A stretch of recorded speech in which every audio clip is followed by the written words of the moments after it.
Urgente. Rusia entrega a Ucrania 4 de sus regiones. Vaya giro inesperado. Putin ha decidido ir va-banque. La región de Leningrado se ha convertido en zona de combate y ahora el del búnker ya no la necesita. Se están desplegando sistemas antiaéreos y cavando trincheras. El llanto de los rusos nunca había sido tan fuerte. El gobernador aconseja apretar los dientes. Rediseño total del mapa de Rusia. Impactante. Zona de amortiguamiento de Belgorod. Los Set patriotas filtraron lo que está ocurriendo en los despachos del Kremlin. Quitaron a Gladkov, la defensa antiaérea dejó de funcionar y los soldados rusos empezaron a lanzar bombas aéreas directamente sobre las cabezas de los suyos. De esto hablan todos. Kursk y Briansk bajo llave. Putin ya no tiene ninguna as bajo la manga. Incluso tendrá que entregar Moscú. Las Fuerzas Armadas de Ucrania se están adueñando de la Plaza Roja. Todo esto a continuación. Miren hasta el final. Bienvenidos.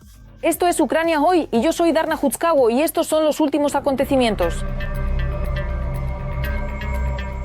Una sensación que el mundo aún no ha escuchado. El gobernador de Leningrado, Oleksandr Drozdenko, declaró que la región entró en una fase de supervivencia y zona de combate, supuestamente por los ataques de drones de la OTAN. Según los resultados del primer trimestre, se derribaron 243 drones en el cielo, informó él. Drozdenko también afirmó que las alertas sobre ataques de drones no siempre llegan a los residentes, porque intentamos no preocupar a la población. Sin embargo, en la región están reforzando la defensa antiaérea y construyendo fortificaciones.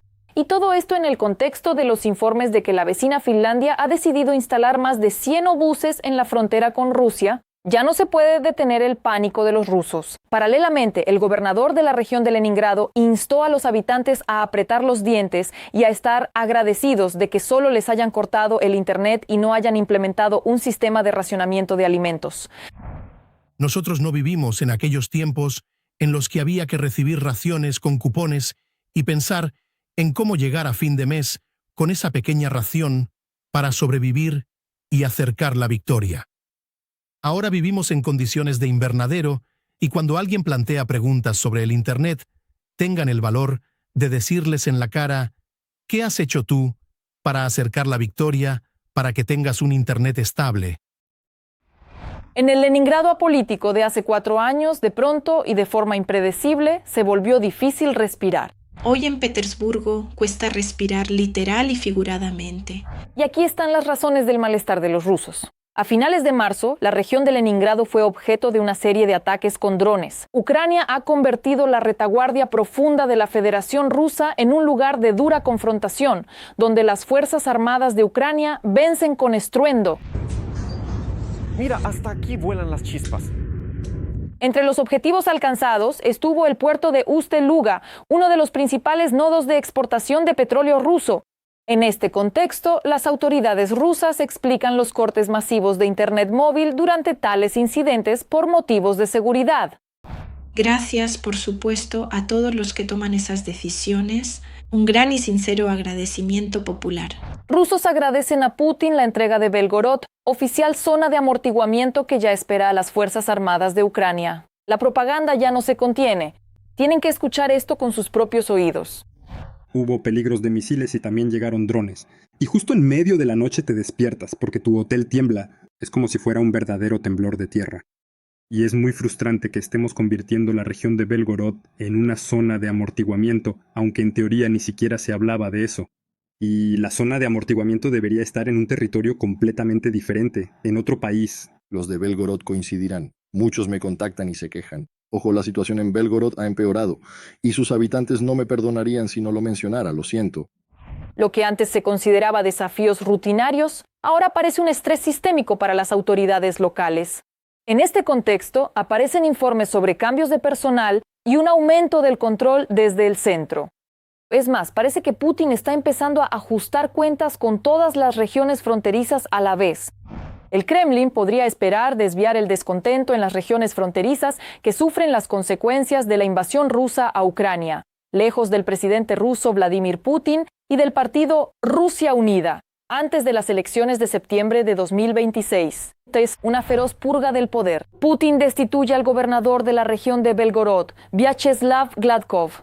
El del búnker oculta haber perdido la región, defensa antiaérea agujereada y acciones torpes de sus soldados. Ayer, los canales de Telegram echaban humo. Belgorod bajo fuego amigo. Las bombas aéreas caen sobre las cabezas de los rusos como si fuera lluvia. Los rusos están en pánico. Prácticamente no quedan lugares seguros. El ejército, como siempre, falló el objetivo. Para evadir la defensa antiaérea ucraniana, empezaron a colocar módulos especiales UMPC en las viejas bombas soviéticas EFAB. En cambio, obtuvieron un épico espectáculo de fuegos en su propio territorio. Según datos de Astra, en 2026 ya han caído al menos 15 bombas aéreas rusas de alto poder explosivo sobre Rusia y los territorios ucranianos ocupados. Lo más curioso es que las autoridades rusas intentan ocultar estos hechos y cuando entre las víctimas de la caída de bombas aéreas rusas hay civiles, informan que supuestamente la causa son ataques de las Fuerzas Armadas de Ucrania. Sin embargo, los propios militares rusos, evidentemente ya cansados de otra mentira más, revelan la verdad impactante. Como podemos ver, los rusos, incluso sin la ayuda de las Fuerzas Armadas de Ucrania, se las arreglan perfectamente con la misión llamada autoliquidación. Putin, por su parte, siempre les ayuda en esto, y además destituye al gobernador de la región de Briansk, Alexander Bogomaz.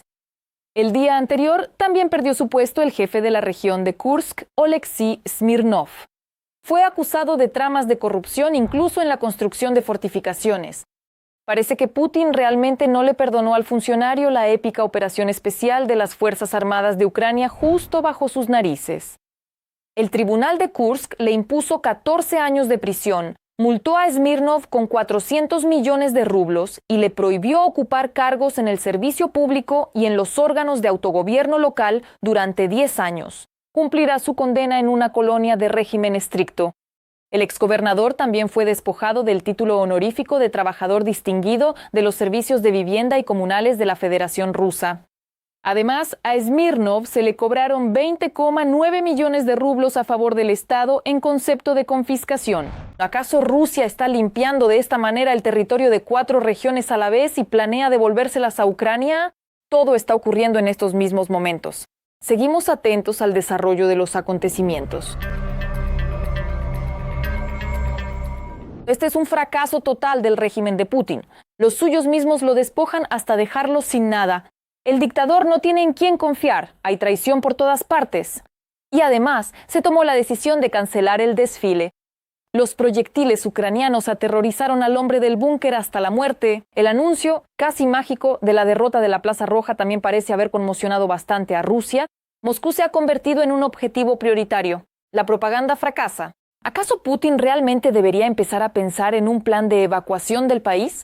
De esto hablaremos en un momento.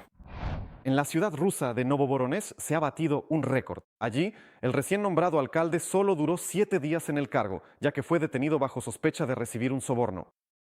El alcalde de una semana, así apodaron los habitantes de Novovoronezh a Yuri Cherenkov, quien sabe muy bien que no solo el centavo cuida el rublo, sino que también 160.000 rublos lo protegen de la pobreza. Esa es exactamente la suma que Cherenkov exigió a una entidad comercial, cuyo nombre la investigación rusa no revela. A cambio, el alcalde de una semana prometió, por el soborno recibido, facilitar la firma de contratos estatales, así como acuerdos relacionados con el control de obras de construcción. El desfile de la victoria en Moscú podría no celebrarse por primera vez en 30 años. La decisión de cancelar o posponer el evento podría tomarse debido a los nuevos misiles ucranianos, capaces de llegar a Moscú en 10 a 30 minutos. Así se lo lamentó al propagandista ruso Solovyov su colega, el bloguero Zeta Ilya Tumanov. Un día antes, Dmitry Peskov, portavoz del Kremlin, respondió evasivamente a la pregunta sobre la cancelación del desfile. Nos estamos preparando para celebrar el Día de la Victoria. No hubo otras declaraciones oficiales. En algunas ciudades ya han comenzado los preparativos para los desfiles, pero no hay tales informes desde Moscú ni San Petersburgo. Hoy vemos una reunión de verdugos no acabados, de sus seguidores, intentos de reescribir la historia, de justificar a traidores y criminales en cuyas manos está la sangre de cientos de miles de civiles. El domingo debía realizarse un entrenamiento de las formaciones para el desfile en el polígono, pero fue cancelado y se les dijo a los militares que regresarían a sus lugares de despliegue permanente hasta nuevas instrucciones. La razón de la cancelación fueron los misiles ucranianos de largo alcance, confesó Tumanov, sin especificar qué modelos de misiles asustaron al Kremlin. Los misiles de crucero pueden llegar a Moscú en media hora y los balísticos en 10 minutos. En los jardines de infancia y escuelas rusas celebraron, atención, el Día de las Embarazadas. A los niños les tocó escuchar conferencias sobre el milagro temprano de la maternidad y el daño espiritual de ser child free, incluso por parte de sacerdotes, además de aprender a envolver juguetes como si fueran bebés. En una de las escuelas incluso organizaron un concurso de cambio rápido de pañales a muñecas. Y las educadoras de los jardines de infancia elogiaron a las niñas pequeñas porque, supuestamente, ya a los 5 años se están preparando para ser madres. Así es este despiadado descenso ideológico de las mujeres aún tendrán más hijos, a los niños aún tendrán más hijos. El experto de los programas de propaganda rusos, Víctor Olevich, quien declaraba regularmente sobre Occidente rusófobo, huyó de la Federación Rusa tras recibir amenazas del FSB. Olevich es un estadounidense de origen odesita que se mudó a Rusia. Él es el principal experto de un tal Centro de Política Actual y un invitado frecuente en programas de propaganda, lo que al final no lo protegió de los cálidos abrazos de los servicios secretos rusos, por lo que Olevich se vio obligado a huir lo más lejos posible del mundo ruso. Así lo escribió en su canal de Telegram. Dice que en 2 ocasiones, en diciembre y en febrero, agentes del FSB fueron a verlo para amenazarlo. Según Olevich, todo se debe a que él se negaba a obtener la ciudadanía rusa. Esta es una historia muy sintomática para los extranjeros que apoyan al Kremlin. Una cosa es hablar en la televisión sobre la maravillosa Rusia y el decadente Occidente. Otra cosa es convertirse en ciudadano de la maravillosa Rusia. La experiencia histórica demuestra que las sanciones estadounidenses por sí solas casi nunca conducen a un cambio de régimen. Por ejemplo, Irán ha estado bajo duras sanciones estadounidenses desde 1979, es decir, prácticamente 40 años. A pesar de que durante años Olevich hablaba en los medios rusos sobre una América aterradora y a la vez débil, adivinen a quién le pide ayuda ahora. Por supuesto, al Departamento de Estado de EE. Mira más en el canal de YouTube de Facti Life. Contamos noticias de Rusia no porque nos interese. Registramos el estado del país agresor, que no es capaz de resolver sus problemas más básicos, pero que, en cambio, le dice a todo el mundo cómo debe vivir. Sergei Yeremenko, Yevgen Sesulia, programa Vigna, STV para el Maratón, Noticias Unidas. Urgente. Rusia ya no descansa. Ucrania halló su talón de Aquiles y ataca directo. Arden fábricas y logística, el mercado de combustible cae y Rusia solo tapa agujeros sin progresar. Putin no se imaginaba el triunfo de esta manera. Ahora, quienes llevan la iniciativa son las fuerzas de defensa de Ucrania. ¿Cuánto tiempo más resistirá el enemigo? Pronósticos que sin duda te van a sorprender. El país gasolinera se está desmoronando. Mi pobre ciudad. ¿Cómo los drones ucranianos están derrumbando persistentemente la exportación de petróleo rusa? Hemos encontrado esa rama de Koshei. ¿Cuánta materia prima de los invasores ya ha sido consumida por este implacable fuego?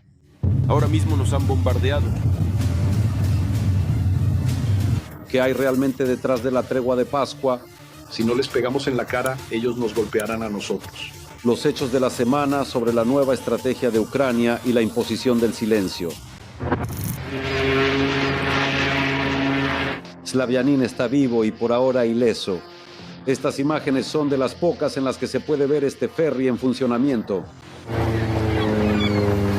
Un típico proyecto soviético de hace 40 años. ¿Qué podría haber de extraordinario aquí? Pero miren esto. Imágenes que recorrieron internet esta semana. Ese mismo Slavianin ya está en la mira de un dron de ataque ucraniano. En la noche del 6 de abril, las fuerzas especiales de la inteligencia ucraniana lo dejan fuera de servicio. Los rusos solo tienen 3 de estos en el cruce de Kerch. Así, en 2024, uno de ellos, el Counter-Trader, se hundió ignominiosamente. Tras él, nuestros defensores comenzaron a cazar a los otros 2. En marzo de este año, los drones ucranianos alcanzaron a otro Avangard. En ese momento también le tocó al Slavyanin, pero permaneció en servicio solo por poco tiempo. Los tres recorrían la ruta Puerto Cáucaso-Kerch. ¿Pero por qué eran tan importantes? Veamos el ejemplo del recién alcanzado. El Slavyanin tiene más de 150 metros de largo. Este ferry podía transportar hasta 4.000 toneladas de carga. Principalmente llevaba combustible para el ejército invasor a Crimea y en volúmenes considerables. El Slavyanin, en un solo viaje, podía llevar a bordo unas 50 cisternas, es decir, transportar 3,5 millones de litros de diésel o 4 millones de gasolina. Por lo tanto, con su pérdida, los rusos enfrentaron enormes problemas. Dado que dos otros fueron alcanzados y dañados, bueno, no están operativos, digamos. Entonces, el hecho de que este haya sido alcanzado significa que, en definitiva, el cruce en ferry ya no existe. ¿Podrán conseguir otro ferry en algún lugar? Bueno, creo que ellos, digamos, se ocuparán de este asunto porque en condiciones de capacidades limitadas en el puente de Crimea, el puente de Kerch, bueno, entonces queda en el aire, en realidad, el suministro de Crimea, tanto de combustible como de otros recursos. Por supuesto, los rusos todavía tienen el puente de Kerch, pero los ocupantes no se atreven a hacer circular trenes pesados por las vías debilitadas por nuestros ataques. Y aunque se atrevieran, ¿a dónde descargarían el combustible? Arde tanto que se ve incluso desde el espacio, y así lleva ya varios días. La explosiva Algodón volvió a llegar a la terminal petrolera de Feodosia. Esta terminal abastecía a los invasores con materiales combustibles y lubricantes. Aquí todo es brillante, muy brillante, simplemente puede ser así. Y era la más grande de Crimea. Tras la pérdida de este depósito de petróleo, la única alternativa para los rusos es almacenar el combustible en tanques para camiones cisterna o ferrocarril. Pero no es rentable almacenarlo, porque los tanques tienen que moverse constantemente por la vía férrea, sí, y no es barato mantener los productos derivados del petróleo en el tanque, porque la flota de estos tanques en Rusia es limitada de todos modos. ¿Y cuántos de estos tanques se necesitarían para almacenar cientos de miles de toneladas de productos derivados del petróleo en ellos? Bueno, eso es irreal. Y los tanques no son ni de lejos el único problema. La mayor parte de estos suministros se destina a abastecer al grupo sur del ejército de ocupación. Por eso, la palabra déficit ya la están aprendiendo también allí. La geografía de los ataques a la industria petrolera rusa es bastante amplia. Además de la península ocupada, los drones ucranianos a menudo llegan mucho más lejos, y esto parece una nueva estrategia. Arde casi todos los días. Así, en la noche del 10 de abril, en la región de Volgogrado, un incendio visible a 20 kilómetros de distancia envuelve la arteria principal de combustible Volgogrado-Tijoretsk. Por ella se bombea diésel hacia el sur hasta ese mismo Novorossiysk, cuyos habitantes, al parecer, ya empiezan a acostumbrarse al movimiento putinista. Una ciudad de cuento, una ciudad de ensueño. Verdaderas estrellas de la guerra. Las fuerzas de defensa de Ucrania vuelven a alcanzar Shescaris, el nodo clave de exportación ruso en el Mar Negro. Una capacidad de hasta 700,000 barriles de crudo al día. Tras él, la antorcha incendiaria la toma Krimsk, en la región de Krasnodar, un importante nodo de la infraestructura de oleoductos. La estación de bombeo local también trabajaba para transportar petróleo a Novorossiysk. Es decir, esta rama está siendo cortada por ambos lados, donde se bombea y donde se carga. La lógica detrás de esto es férrea, que en el Kremlin no se alegren demasiado por el rápido aumento de los precios mundiales del petróleo. Para reducir en la medida de lo posible la obtención de ingresos adicionales, sí es necesario atacar más esta infraestructura de transporte de petróleo, interrumpir el calendario de carga de los petroleros, obligar al enemigo a maniobrar con los volúmenes y las direcciones. Reducir y, en el mejor de los casos, eliminar por completo los ingresos de los rusos por la venta de petróleo. Esa es la meta estratégica de nuestras fuerzas de defensa. Al final, cuanto menos dinero tenga el Kremlin, menos proyectiles, drones y soldados contratados llegarán a Ucrania. Los puntos débiles de los invasores han estado marcados en el mapa desde hace tiempo, y esas coordenadas ya son conocidas por nuestros drones. La exportación de petróleo ruso se realiza por 3 rutas: en el Mar Negro a través del puerto de Novorossiysk, otra vía a través de terminales en el Báltico, y los volúmenes de crudo que salen de allí ya están siendo ajustados por los drones ucranianos. Primorsk y Ust-Luga han reducido los envíos a más de la mitad. La única ruta petrolera a la que Ucrania aún no ha llegado es el oleoducto hacia el puerto de Nakhodka, en la costa del Mar de Japón. Es difícil calcular las pérdidas totales de los rusos, ya que el precio del petróleo sigue fluctuando, pero las cifras son simplemente astronómicas. Existen diferentes estimaciones. Por ejemplo, Bloomberg menciona una cifra que va de 1.000 millones a 3.000 millones de dólares. Reuters hace lo mismo. Bueno, creo que Rusia ya ha perdido alrededor de 2.500 millones de dólares debido a estos ataques. Pero incluso esto no es lo principal. Lo principal es que Ucrania ha encontrado esa rama de Koshei. Encontrado, es decir, poco. La ha presionado tanto que Koshei ya no puede ni respirar. Probablemente por eso, en los últimos días se ha hablado aún más activamente de una tregua energética. El jefe de la oficina del presidente, Kirilo Budanov, insinuó que nuestros socios estratégicos no verían con malos ojos que los ucranianos dejaran en paz las exportaciones de petróleo rusas. Dicen que el mercado ya está bastante inestable. Kiev tampoco se opone, pero con la condición de que Moscú sea la primera en detener los bombardeos. Usamos nuestras armas, nos defendemos. Si no les damos un golpe en la cara, ellos nos golpearán a nosotros y ni siquiera nos tendrán en cuenta ni sentirán lo que es la guerra. Por eso hay que responder. Nosotros respondemos. Y al parecer esta estrategia está funcionando. 32 horas de silencio. Moscú finalmente acepta, pero no una tregua energética, sino una tregua de Pascua. El petróleo prevalece. Vemos que estos ataques han tenido cierto efecto. Después de estos ataques de las Fuerzas Armadas ucranianas, ese Führer entendió que era necesario, que son muy sensibles a esto, y por eso aceptó. Pero sea como sea, parece que en el Kremlin ya han aprendido una lección importante. Los drones ucranianos están golpeando a la industria petrolera rusa de manera muy dolorosa. Pablo Vasiliv, Fakti, CTV, Noticias Únicas. El mundo aplaude de pie a las Fuerzas Armadas de Ucrania. La industria de defensa ucraniana es un verdadero avance. El resultado del triunfo no tardó en llegar. Las aliadas están comenzando una batalla abierta por las tecnologías de Kiev. Todos quieren nuestras armas. Y esto ya no es solo cooperación en papel, es una integración real de experiencia y capacidades. Una nueva ecosistema de armas, con Ucrania en el centro. Todo sobre esto en detalle a continuación. El dron Sherdun vuela hacia el NRK para atacarlo, pero el operador esquiva justo, este dron cae cerca y él, como en la Fórmula 1, acelera hacia adelante. Estas son historias que inspiran a hacer mejor y más. Videos como estos, enviados por los combatientes desde el frente, Maxim Vasilchenko y sus colegas los reciben casi a diario. Estos son complejos robóticos terrestres que fabrica su empresa, los cuales o eliminan al enemigo o, por el contrario, salvan la vida de los defensores ucranianos. Cuando evacúas a un combatiente herido y algo más, es muy difícil transmitirlo a través de la pantalla. Faltan drones y sistemas robóticos en el frente, dice el Consejo de Armeros ucraniano. La intensidad del combate y el gasto en defensa crecen. Por las nuevas guerras, es más difícil comprar armas extranjeras. La solución es producir más armamento ucraniano.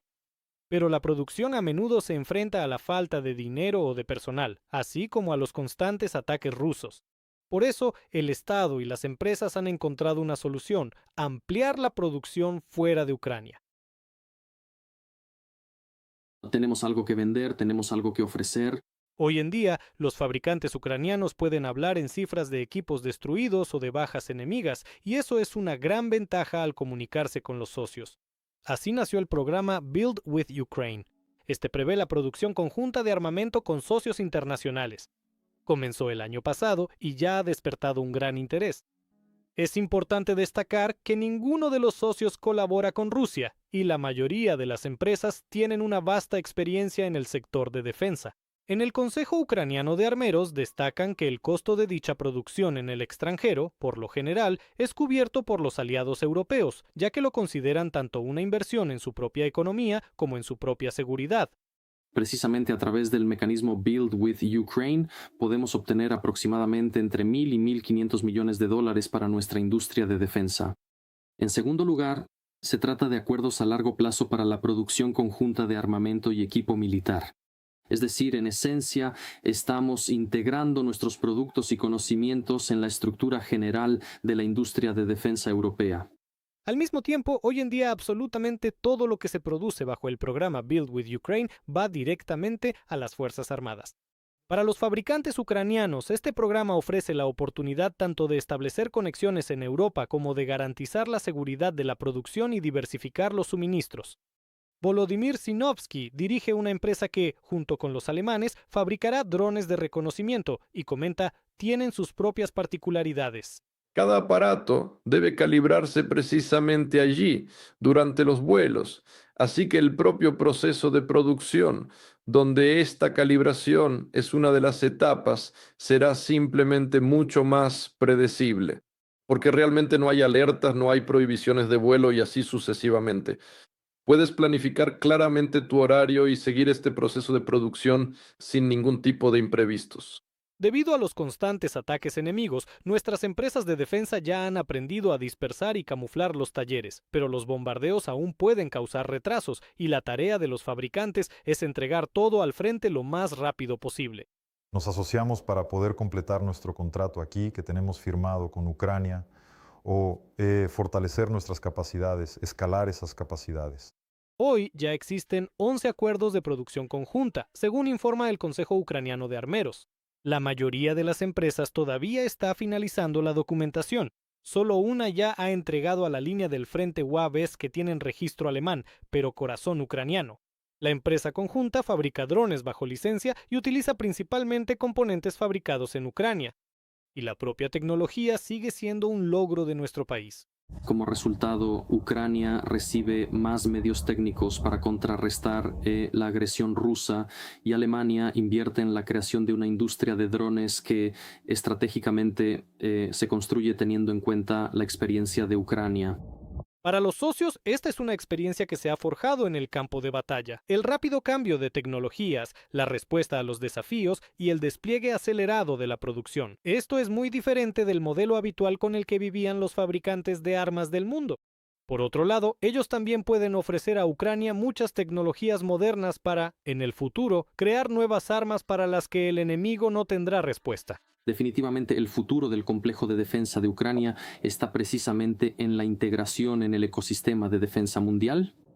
Y una empresa de este tipo contribuye a la creación de relaciones a largo plazo entre los fabricantes ucranianos y los europeos. La mayoría de las empresas conjuntas ya planean entregar este verano a las Fuerzas Armadas de Ucrania los primeros UAV y sistemas de misiles, fabricados bajo el programa Build with Ukraine. Y para finales de año ya serán miles de unidades las que llegarán al frente cada mes. En el Consejo Ucraniano de Armeros esperan que también se logre escalar el propio programa. Y no se tratará de decenas, sino de al menos un centenar de producciones conjuntas que trabajarán para las Fuerzas Armadas de Ucrania. Alexander Romaniuk, Alexander Chillán, TSN 1+1, Maratón Noticias Unidas. ¿Y qué piensan ustedes sobre los últimos acontecimientos? Escriban su opinión en los comentarios. Denle like al video y manténganse informados de lo más importante. ¡Nos vemos más!